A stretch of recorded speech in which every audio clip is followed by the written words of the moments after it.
In today's video, I'm going to teach you how to delete contact on Hubspot. Before we start, a quick note. Deleting a contact removes the record from your CRM. Make sure you have the right permissions in your Hubspot account, and double-check that you're removing the correct person, especially if there are deals or activities linked to them. Begin by opening your browser and heading to Google. Type HubSpot into the search bar, then click the official HubSpot website. Sign into your account using your usual credentials, and if you have access to multiple workspaces, confirm you're in the correct one where the contact lives. Once you're in, look to the left side of the screen for the main navigation. Hover your mouse over the sidebar to expand it, then locate the CRM section. Within CRM, choose Contacts.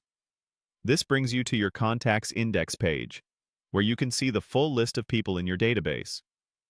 From here, find the contact you want to remove. You can scroll the list, use the search bar at the top to type the person's name or email, or apply filters if your list is long.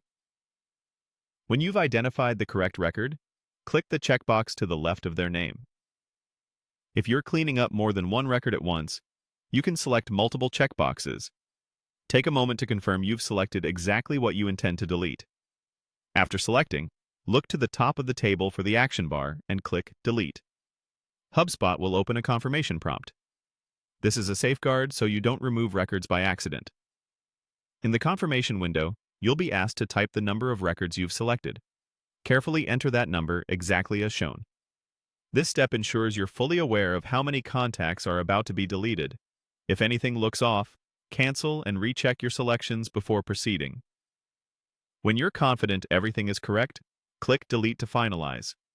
You should see a brief progress indicator, and then those contacts will be removed from your list. A few tips as you wrap up. If you intended to tidy up duplicates, consider merging records instead of deleting, so you retain valuable engagement history. If you don't see CRM or contacts in the sidebar, your view or permissions may differ. Check with your HubSpot admin. Finally, remember that some associated activities may be impacted by deletion, so review important notes, emails, or tasks beforehand, and make sure anything critical is saved or associated with other records. That's it. You've successfully deleted a contact in HubSpot.